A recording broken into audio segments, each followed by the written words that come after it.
All right, good morning, and thank you for joining us today at the 2021 Northeast Local Consult meeting. I very much appreciate you joining us remotely today. I sincerely wish we could have been in person. I think the conversations are robust and rich as we go through this process, but we've designed through technology, we've designed this meeting to be as interactive as possible. Again, I'd say I wish we could be in person, but it's important for us to keep the pace as we move expeditiously through the Eisenhower Legacy Transportation Development pipeline so that we can get projects into construction. We very much value your input. In fact, IKE was built on the input from more than 2,000 Kansans across the state. IKE is what it is today because of you and your input, and we want to make sure that we keep communication lines open and we continue to build from that input. Now let's hear a quick message from Governor Kelly, and then we'll get right to work. Hello, I'm Governor Laura Kelly. Thank you all for taking part in this critical effort to improve transportation in Kansas. 2 years ago, more than 2,000 Kansans participated in local consult discussions in communities large and small. Many of you were part of those discussions. In those meetings, you shared ideas to create more flexible approaches to infrastructure improvements. You challenged KDOT to become a better partner and solve more problems by eliminating harmful internal silos. We heard you loud and clear. Thanks to your time, your thoughtfulness, and collaborative spirit, today we have the Eisenhower Legacy Transportation Program, more commonly known as IKE. I signed this landmark 10-year program into law last year after it passed through the legislature with strong bipartisan support. Through IKE, we more than doubled transportation investments from 2018 to fiscal year 22. That's over $1 billion more for projects, for Kansas highways and bridges, for broadband infrastructure, for aviation, public transit, and for biking and walking paths. These investments are making transportation safer. They're strengthening critical infrastructure, creating jobs, and delivering more economic opportunities for our state. My administration is committed to keeping up this momentum. Earlier this summer, we announced nearly $1 billion worth of highway projects moving to the construction pipeline. As promised, we'll deliver one phase of the remaining T-Works projects to construction by the end of this year. And, true to my word, we are on track to close the aptly named Bank of KDOT by fiscal year 23. We're making sure that transportation dollars are used for transportation projects. Again, thank you for participating in the local consult process. Your input shapes the next 8 years of the IKE program, and we'll make sure we deliver the quality transportation system Kansans need. Take care. Glad to hear that message, and I want to point out that today we are very much putting the principles of IKE into practice. IKE is built on partnerships, working with local communities. Those of you who joined us on the phone today, transportation advocates, public officials, staffs from those communities. So thank you. We value your partnership. We're bringing you more options today, as you'll see new projects to talk about, refined project scopes and cost estimates. And it's all in an effort so that we can solve problems together. So more specifically, why are we here today? Well, it's so that we can replenish the IKE rolling program pipeline. As you may recall, we moved about $750 million into construction this summer, and now it's time to backfill that pipeline with projects that are needed across the state. We also want to prepare for a possible infusion of additional funds from the Infrastructure Investment and Jobs Act, IIJA. Today is a pretty important day as it's being discussed pretty heavily in Washington, D.C. Whether it passes today or in the future, we don't know. But what we do know is that we are always in better shape if we are prepared, if we have more projects on the shelf ready to take full advantage of whatever funds are made available. Thus today, we want your input on highway modernization and expansion projects so that we can select between $600 to $750 million to put in the development pipeline. We'll make that announcement later this year. So I'd like to pause for just a moment here and consider really where we are in terms of the program. This is the first local consult meeting under the rolling program concept. So what that means is it's a more dynamic process now than it used to be. It's not a 10-year set list of projects. We replenish every 2 years. Thus, we have the opportunity to bring better analysis to you, refined scopes and cost estimates, which we'll talk about. And because of this greater flexibility that's built into Ike, I also feel a great sense of responsibility in terms of transparency. And you can see at the bottom of this slide, go out to that Ike website. Turns out it's an award winner. I don't know that we've made that announcement quite yet, but it is a national award winner, this website, and it provides tons of information so that you can stay up to date on all the developments and all the progress being achieved under Ike. Today's meeting is structured much like we do the regular local consult meetings. I've got some survey results to share with you. Then we'll provide project lists, scores, and updated information. We'll then go into Zoom room breakout discussions. And through the magic of technology, you'll be placed into those Zoom rooms. You'll have your discussions there about the project lists. Then we'll take a short break and come back to hear about some KDOT initiatives. And then we'll have the report back session where we hear in real time what folks had to say about specific projects. So in terms of that survey, I was quite pleased with the results from District 1. That's the Northeast region. More than 2,000 Kansans responded to the survey. I take that to be a sign of momentum. I take great heart in the fact that people respond quickly to the survey and had a lot to say, which I'm going to share with you. We had more than 350 responses from the Northeast. So in terms of priorities overall, your results were the most evenly distributed results of the state. 26% weighed in on safety as a top priority. We share that as a top priority here at KDOT. Then you look further and you see 14% said preservation is a top priority, evenly split 11% then on economic development, multimodal choices, and less congestion. So a little more clearly, in terms of the safety piece, are we making progress? Yes. Do we need to do better? Of course. A particular comment here that I thought was good is like, yeah, we've seen improvements, but there are still dangerous areas, particularly during rush hour and with large trucks. That sentiment is shared in rural areas as well when it pertains to large trucks. Now, in terms of public transportation, although if we'd been in person, we were going to have a robust conversation around public transportation and walking and biking. We aren't able to do that today, but I want to emphasize KDOT's commitment to all the modes. In terms of what you had to say about public transportation, we need more emphasis to connect population centers and employment centers. We have heard that in other regions of the state as well. And then a comment about investing in better sidewalks and bike lanes and more public transit is key to creating a pleasant, livable community. I see those as not just comments about multimodal transportation, but more importantly, their connection to making more livable cities, places where people want to live, can get to work, want to raise their kids and stay. I think that's a fundamental aspect of transportation, is to help create the places that people want to live and work. Now, you'll recall, as Governor Kelly said, more than 2,000 Kansans weighed in to talk about how they wanted to see Ike come together and be delivered. I'm glad we continue in that process. In fact, it's in the legislation. I couldn't be happier that every 2 years KDOT will come out for local consult meetings. Now, in terms of the new Ike program, it's a $9.9 billion program over the next 10 years to strengthen infrastructure and to create more economic growth opportunities.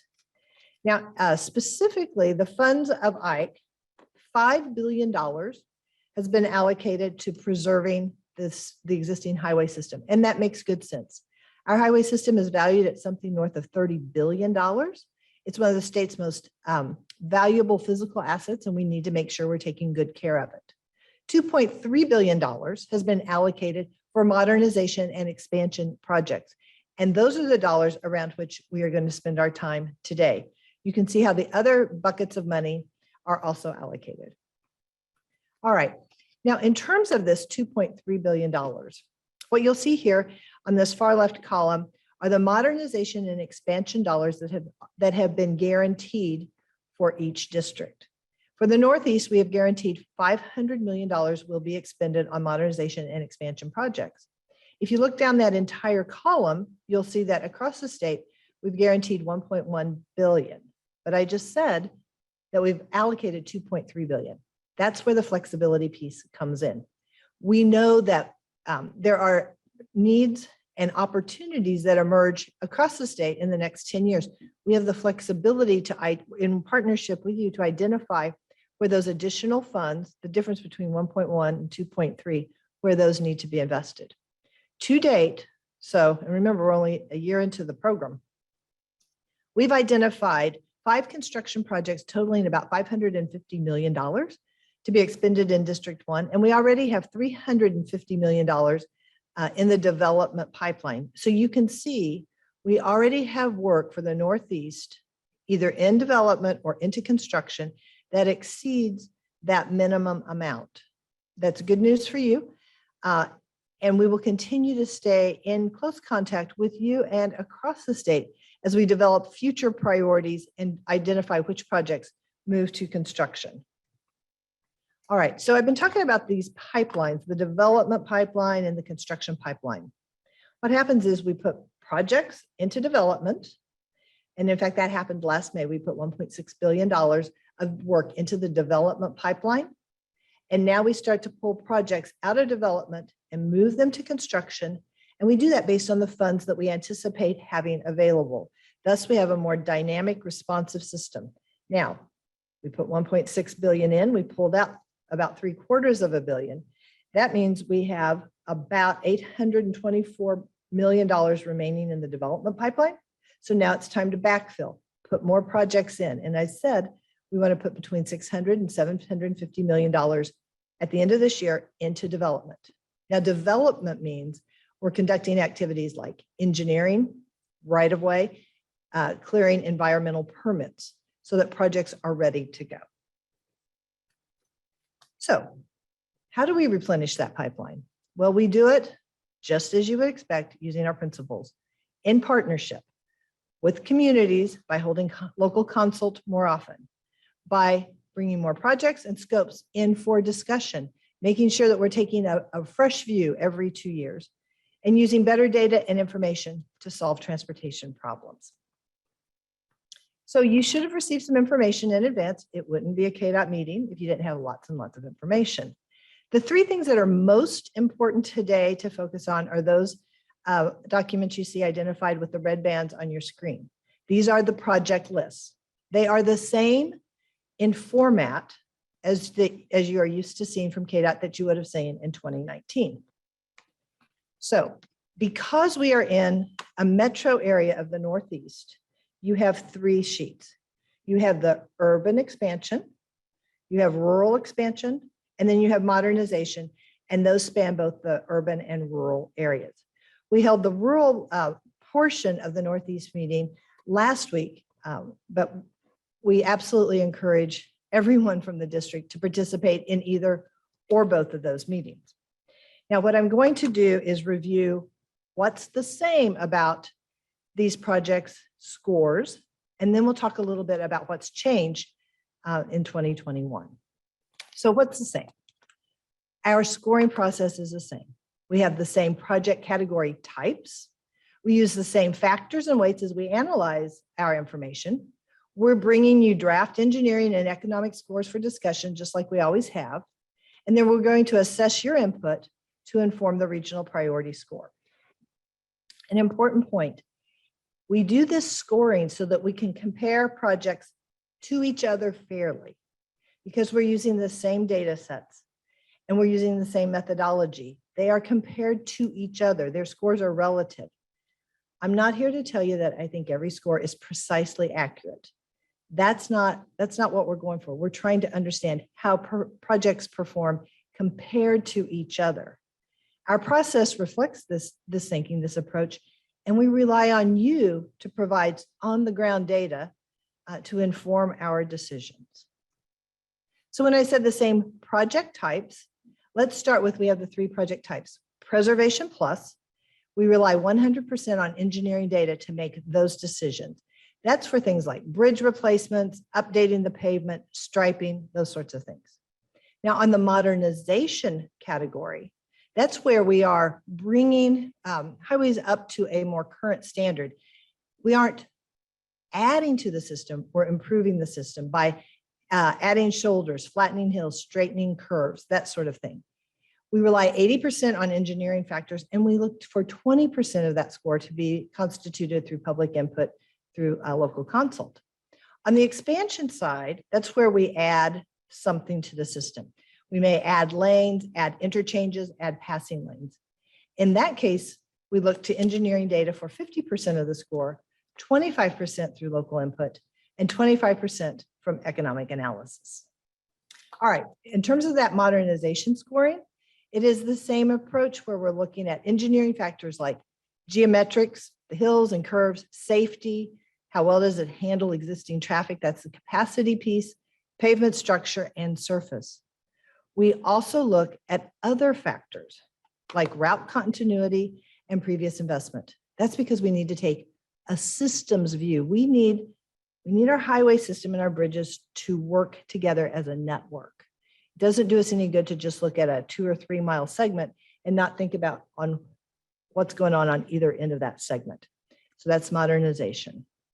Now on expansion, we have made some changes and we'll talk a bit more about that. We look at the engineering factors like current and future congestion, truck traffic, and safety. We have made some modifications to those based on public input. We also look at economic factors, including gross regional product and traveler benefit.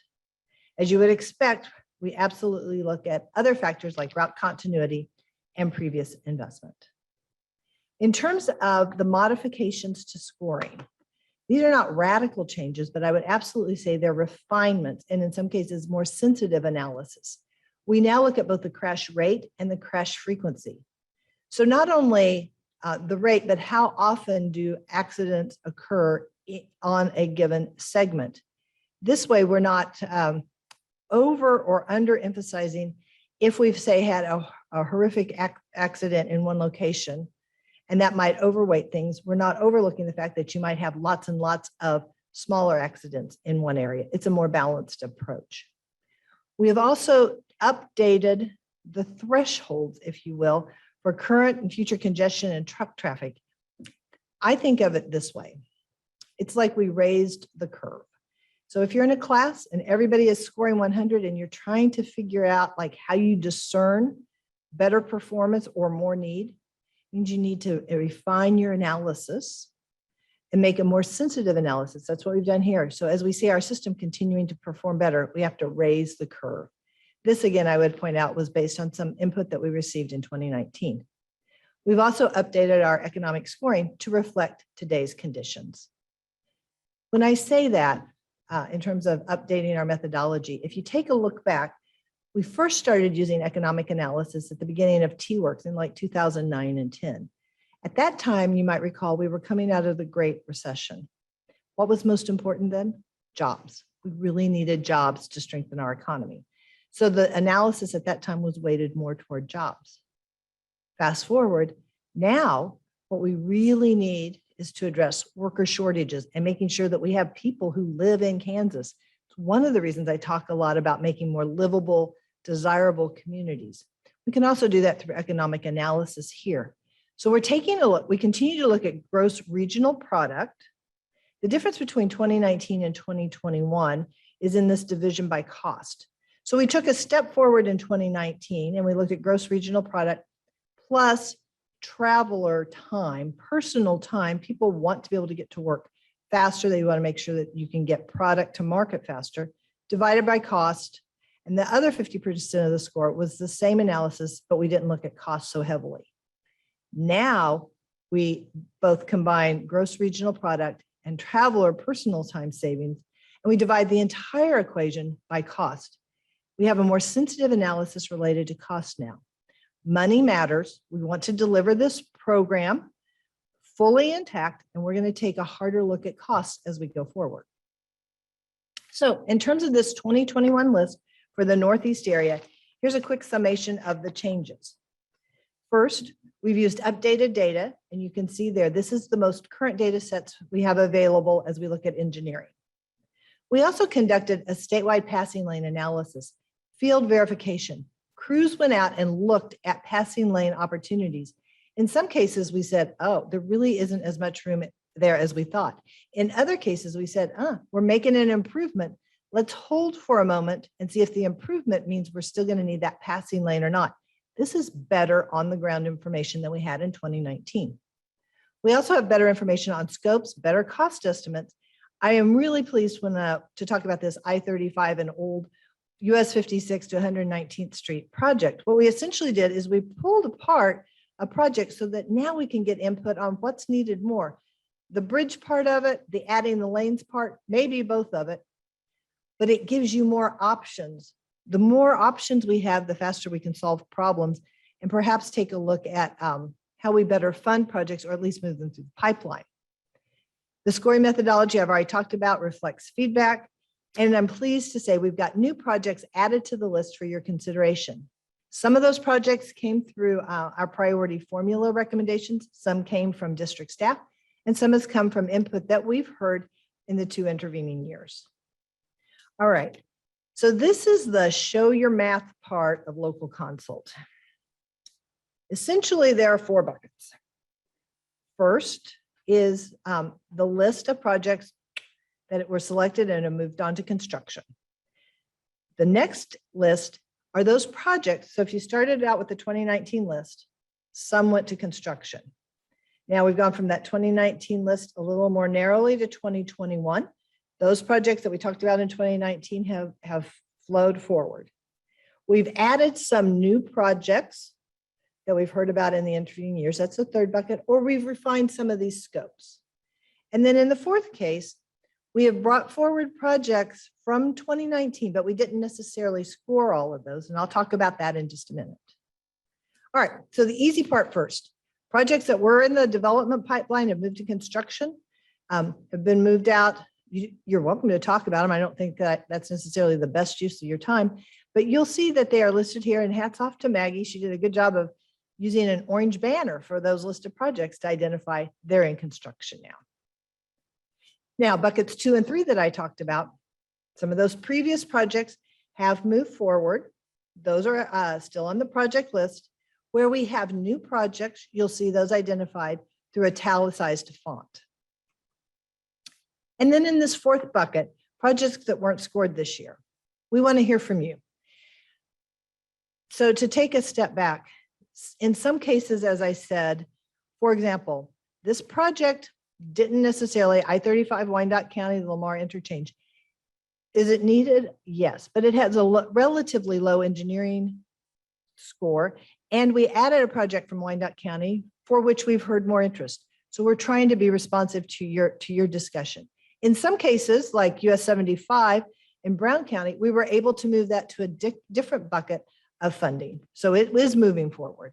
Or US 24 in Pot County, that specific location, not feasible when we actually got people out on the ground. So those are examples of projects that weren't scored.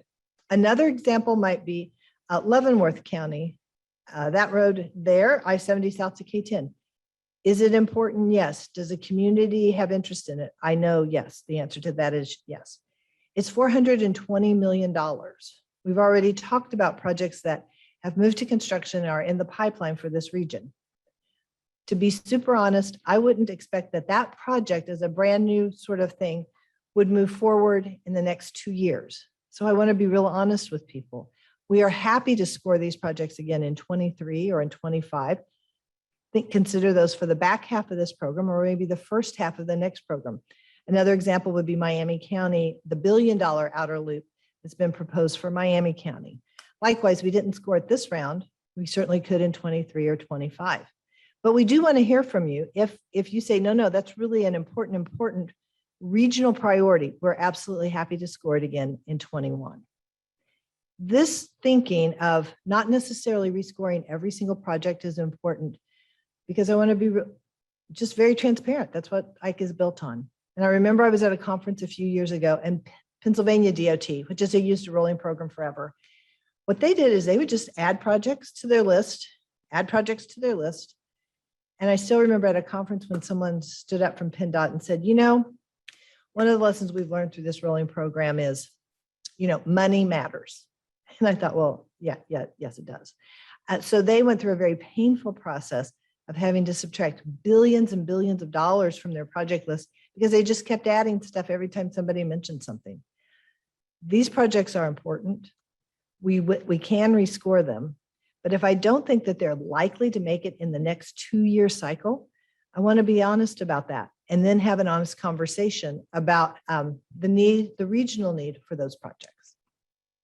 All right, to sum up then the District 1 list, 11 projects have moved to development or construction, 10 have been added, 10 weren't scored, 3 projects were refined or changed scope, and we have 1 project with an updated cost estimate. All right, if there's one slide this is my favorite slide in the whole deck because it's the most, from my perspective, it's the least understood piece. No formula or score is perfect. So score doesn't equal programming, which means you could have the highest scoring project in the state and it still might not be programmed. And here's why. It's like building a good team.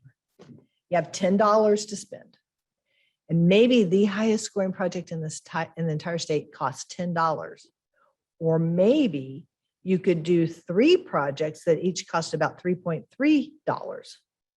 Maybe the better team for the state are the 3 projects that cost $3.3 instead of the one that costs $10.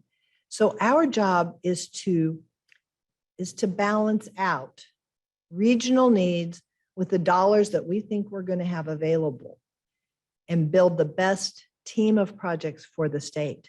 So scores, important. Input, important. And just like PennDOT says, money matters.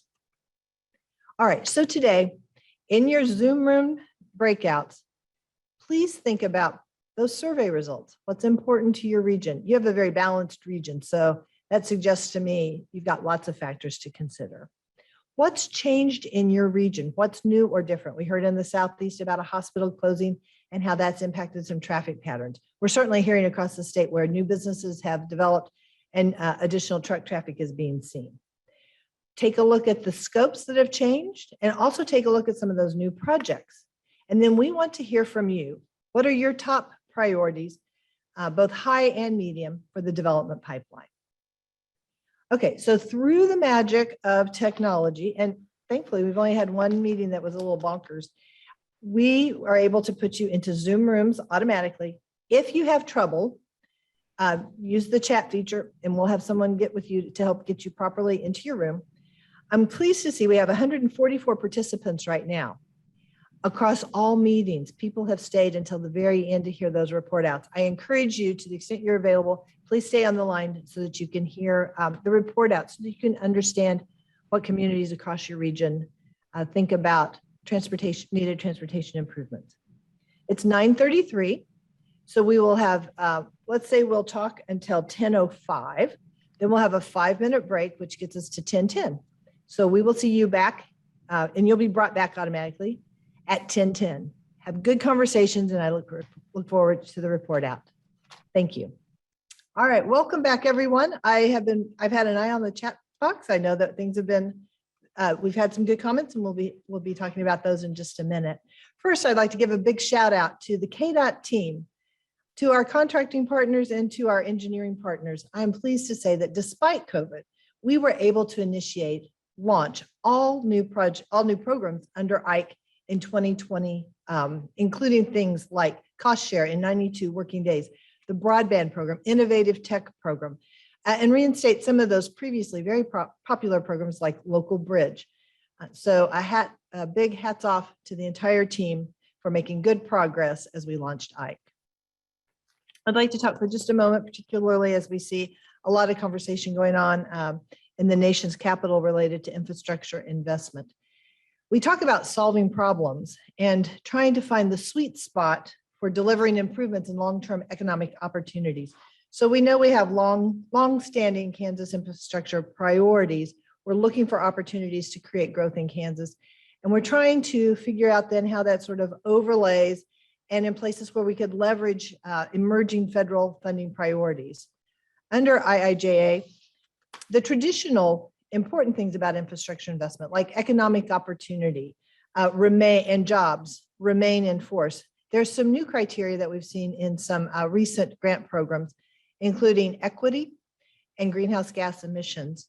I wanted to share with you that when I'm in conversations at the national level, I certainly advocate for equity, not only from a racial perspective, but also from looking at outcomes in terms of health and education and income. And we certainly know in Kansas that we have, as a rural state, sometimes we struggle in those areas. And so when I talk about equity, I certainly talk about the need to think about rural state equity as well. And you can see a map here of the diverse outcomes that we have across all of those. And this is just one slide that shows health rankings across the state. When it comes to greenhouse gas emissions and how we can take a step forward in managing those emissions, the transportation sector is the highest emitter of greenhouse gases. In the United States, we represent 28%. When you come over to Kansas, we represent 24%. Because we're an ag state, agriculture accounts for 29% of greenhouse gas emissions in Kansas. So we need to think about projects that we can take on, maybe even pilot projects that we could seek grant funding for to help reduce the impact of greenhouse gas emissions. In Kansas, you see, when you add those together, transportation and ag added together represent 53% of greenhouse gases emitted. That led us to a new pilot that we launched this summer called HOME, Heartland Opportunities, Markets, and Environment. We have 2 pilot projects going on, I'm pleased to say, associated with the Preservation Plus program. So under Preservation Plus, when we're out doing a preservation action, just makes good common sense to go ahead and pay the mobilization costs and run a trench. And sometimes we will put fiber in so that, recognizing in the future, infrastructure is going to talk to vehicles back and forth. So along those priority freight corridors, we are starting to run some fiber. Sometimes what we'll do is actually open the trench and invite the private sector in, and on a case-by-case basis, negotiate leases or maybe use some of the fiber that they lay. I want to be clear, we're not trying to compete with the private sector at all. We're simply trying to lower the overall cost of getting more broadband across the state. We recognize how vitally important that is. So under this pilot program, for these 2 priority freight corridors where we're running some fiber, what we'll do is we'll offer to tee off of those corridors and get into fields, into farmers' fields, so that they can do some carbon sequestration work related to maybe growing different kinds of cover crops, working through a carbon trading platform, maybe like Truterra that's offered through Land of Lakes, and start to understand carbon trading as an additional opportunity, as another potential revenue stream in the heartland. Again, it's entirely voluntary. It's a way to just sort of think about expanding and diversifying crops, better soil health, and water conservation. We've also seen under the Biden administration a push for more electric vehicles as a way to manage emissions. But I'd say the private sector response is also has been really overwhelming. You might remember over the Super Bowl when we heard, I think it was Ford that said the F-150, they're moving very quickly to an EV platform for the F-150. Like everything in life, there are opportunities and challenges when things change. One of the challenges associated with more electric vehicles has to do with revenue for transportation. One of our largest revenue streams has been motor fuels tax. And when you see the charts here, you'll see that state motor fuels tax has generally been at about 19% and 22% on the federal side. If you look forward to 2045, as you see those revenue streams diminish, we would, at one estimate we would be relying 60% on sales tax for a revenue stream for transportation in Kansas. And quite frankly, I'm not sure that's a sustainable amount to expect from the general fund. So we need to start thinking about other sources of revenue.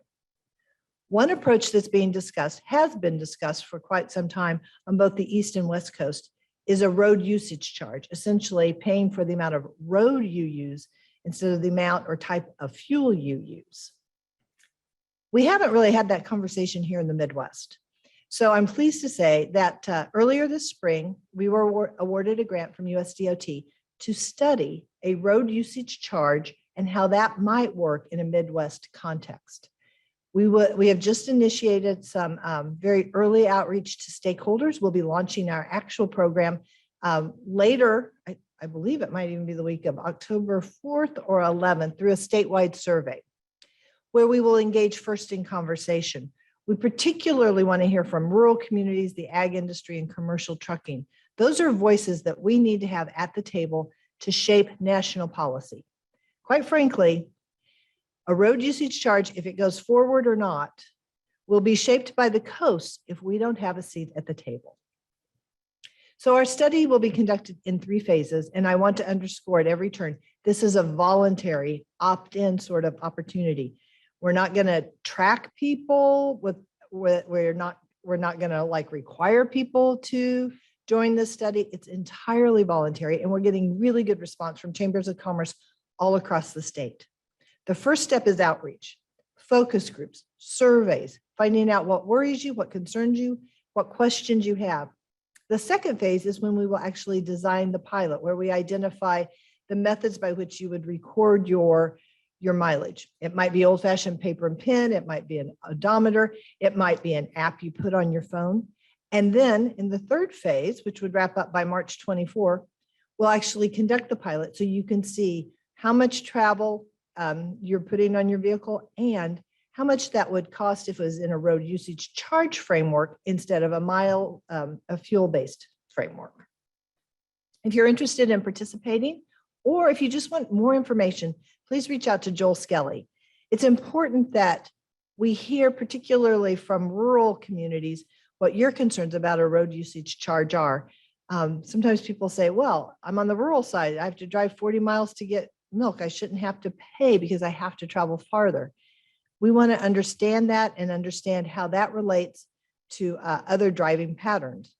So please join this study if you're interested.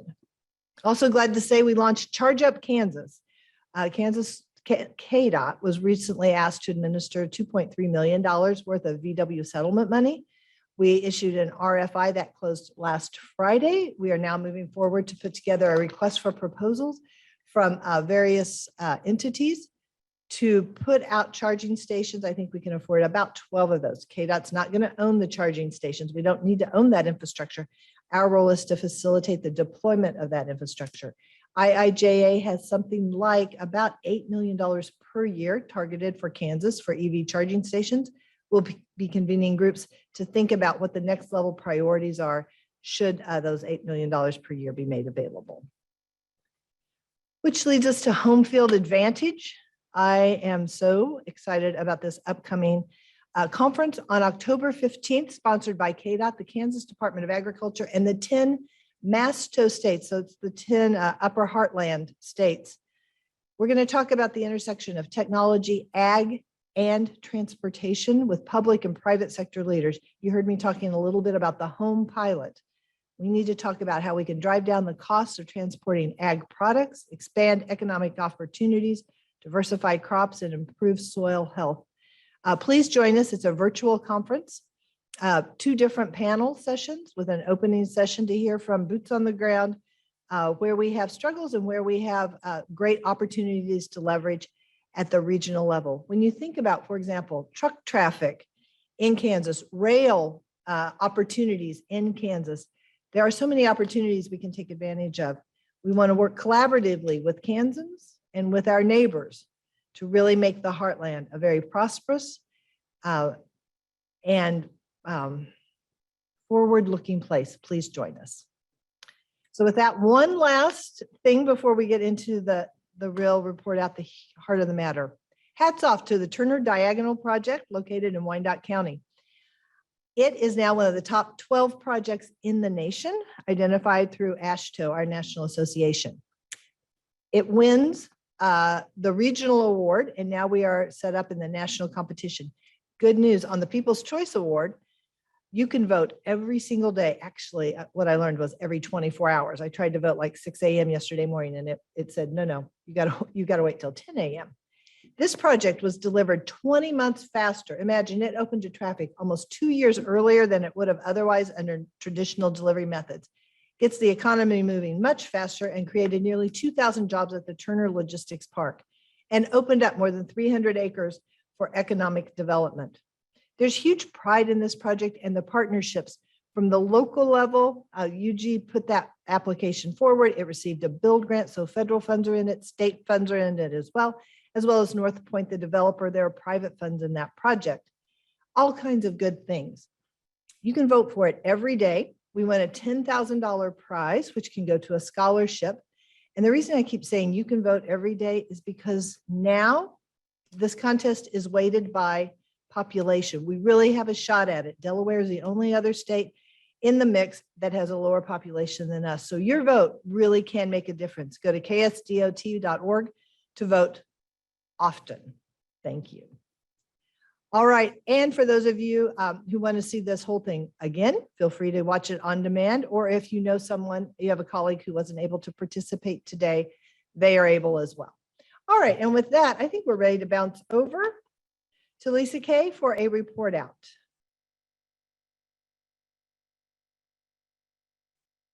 Okay, Secretary, you should be seeing the screen now. Yes. Great. All right. So okay. And so the stars represent high priorities and the arrows represent medium level priorities. All right. Let's start first with the ID 832, the Johnson County project. And Calvin, I believe I was able to bounce into various breakout groups. Calvin, I know you had some good discussion around this project. Can you tell me what all your group talked about?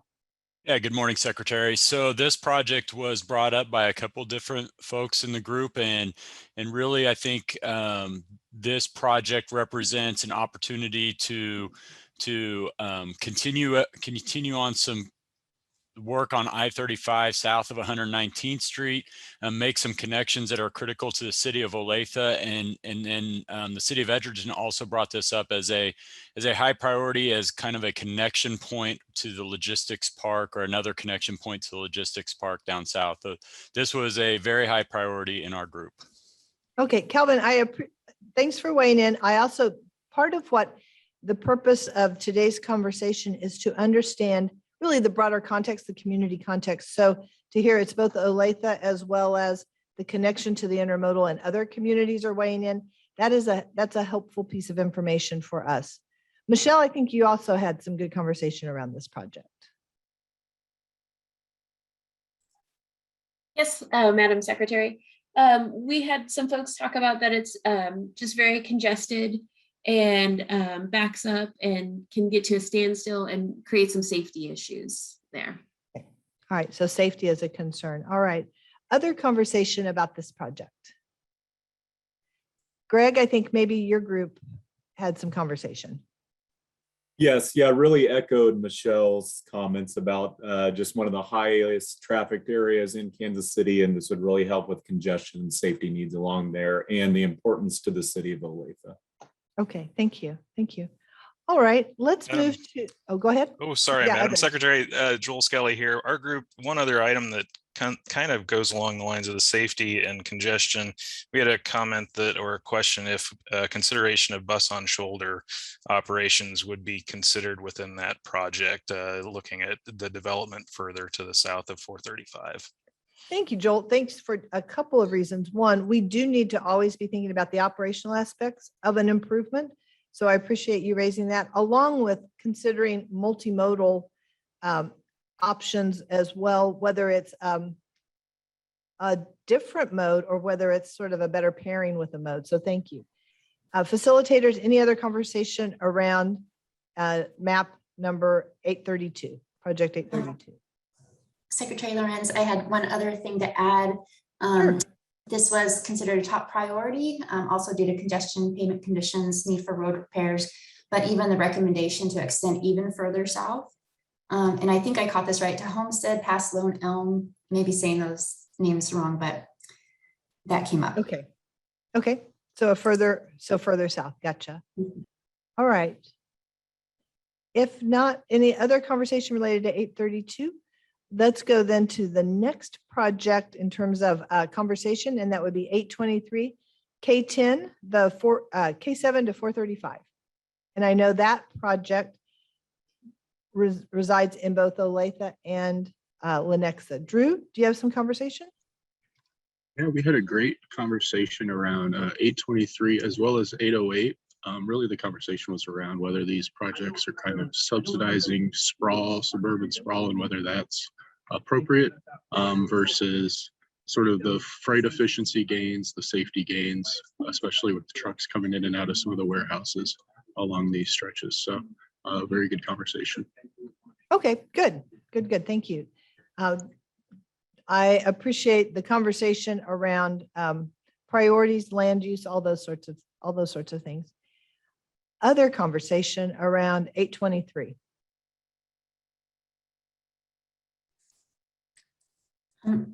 Anyone? We also identified 808 and 823 as being well tied together. 823 due to congestion, safety needs, and that the loop around Lawrence has demonstrated that it gets heavy use, and there's been great benefit with that, and understanding that it needs to be done in chunks. Then 808, that heavy congestion, and this project would help with traffic flows. Okay, Jenny, you said a word that I'm going to pick up a little bit where you said doing these projects in chunks. So I know there was a comment in the chat feature that I'd like to address related to. So it's kind of around that programming and scoring, and I would add the third piece, which is cost. So again, the reason that I wanted to focus on scoring versus programming is that there is a balance. Scores matter, money matters, and oftentimes we're not able to afford to do an entire project. Let's see, 808 is $500 million. So the state alone would really struggle to do a $500 million project all at one time. In fact, when you look back at the Gateway, I think it was about 200, and the first Gateway project was about 288, I think. The US 69 project that's being worked on 69 is around 300. So 500 million would be a big jump in terms of cost. You look at the K10 project, 823 at 225. So oftentimes we do have to think about phasing a project in order to be able to afford it. And when you phase a project, you really have to think about, where do you get the biggest bang for your buck? So it's not that it's that we have to take a balanced view of all of those pieces. And so I think you would say probably 823 and 808 are certainly connected, and figuring out what you work on first is probably a good part of the conversation, along with the question around how to make sure we have good freight flow and that we're making sure that we're not forgetting the urban cores. So all of those things have to be taken into consideration, which is one of the reasons we do local consult.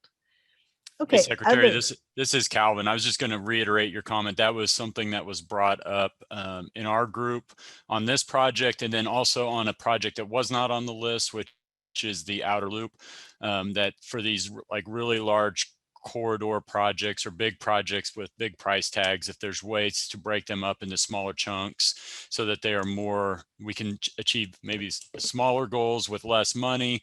The group seemed receptive to that idea. Yeah, and Calvin, and because Calvin is, our director of engineering, and it makes me also want to say pretty darn quickly, and I know Greg's on the phone too. You have to balance not just what you're building or improving today, but what the impact to long-term preservation and maintenance costs are. So all of those pieces come into consideration as you're selecting and programming projects. All right, let's see. I do see. How about, I'd like to hear some conversation related to 811. Calvin, I think you had a pretty lively group. Yes, we did have a live, and 807 and 811 were both highly discussed in our group. Mm-hmm. We had representatives from the UG there, and in particular, 811 is kind of recognized as a project that for them to be able to take advantage of some development that's being proposed in the area. Improvements would need to be done there. And I think their thought was it makes sense to do both 811 and 807 at the same time because they are so close to each other and they're really, the traffic patterns there are really tied to each other.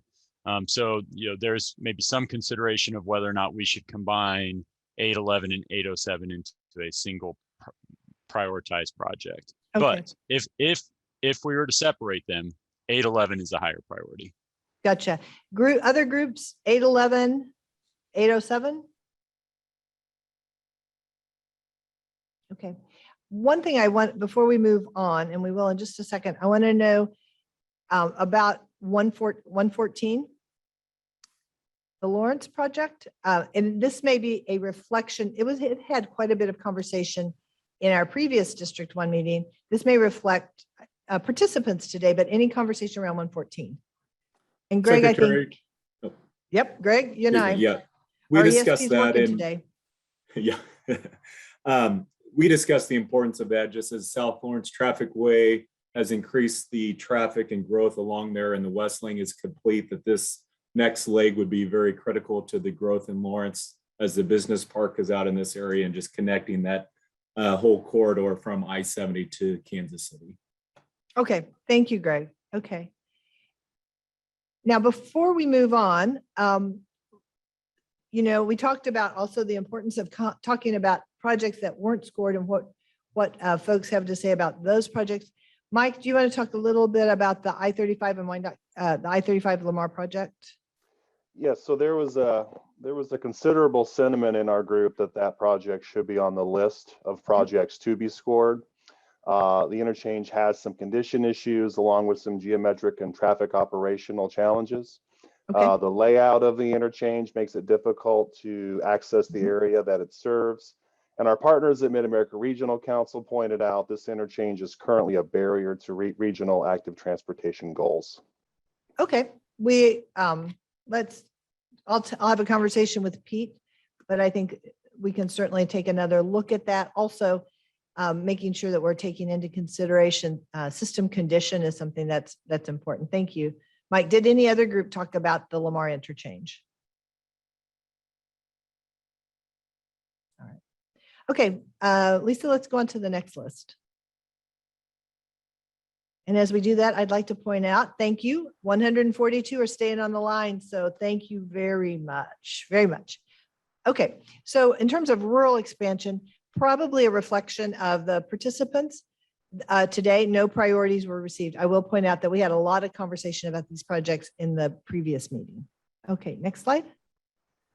Okay, on modernization. All right, then. At the top of the list, 178. Michelle, I know that I heard some good conversation in your group.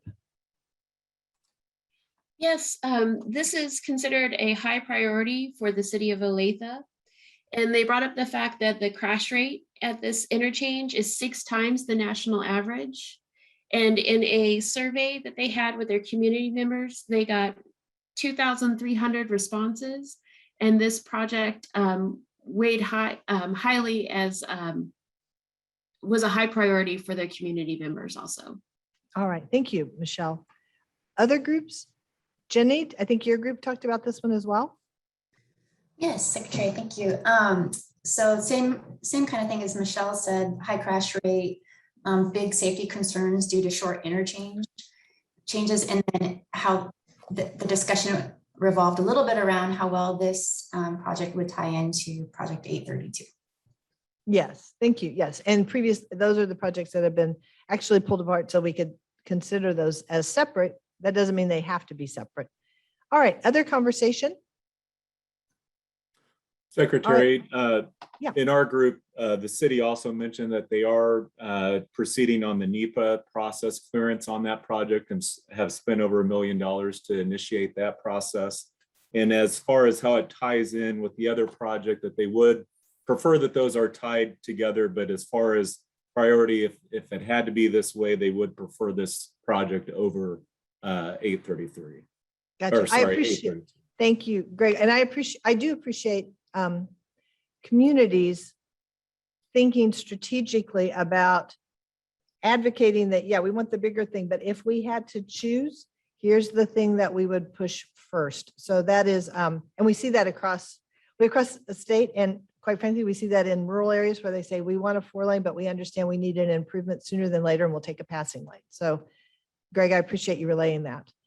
Let's talk, unless there's other conversation around 178, let's talk about 865, the Gardner Road interchange. Jenny? Yes, thank you. So the 865 was discussed. Wait, did you say 865? Yes, 865. Okay. You're on track. Okay, there's been recent work that really needs to be improved for traffic flow and safety were the takeaways. Thank you. Others on 865. Secretary, it's Mike Moriarty. Yeah, same conversation from my group. The city of Gardner views this as a significant local priority. It will support a wide range of eco-diesel activities in the area. Okay, thank you. And this is Calvin. The city of Edgerton also supported that project heavily. Okay, thank you. Okay, let's move on to the 18th Street interchange.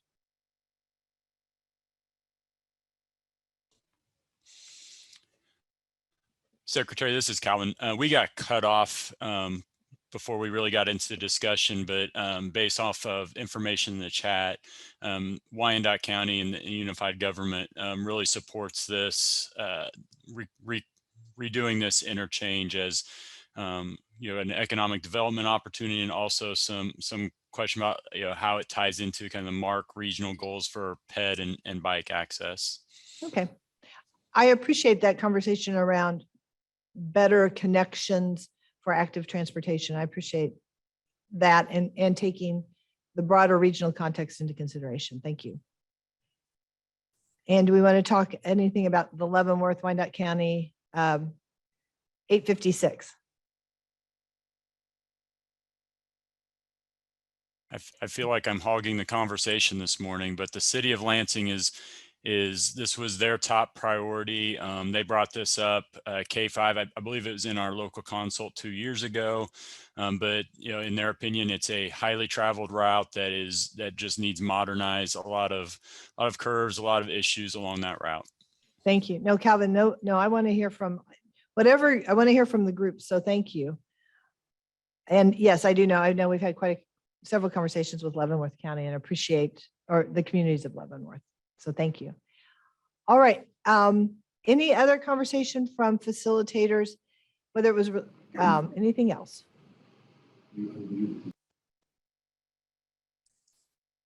Secretary, really quick for 862, Tom Burrows brought up some good points that the interchange has very short entrance ramps. It causes stacking or sharp turns, and there is a great need for reconstruction, especially given or considering the growth in the area.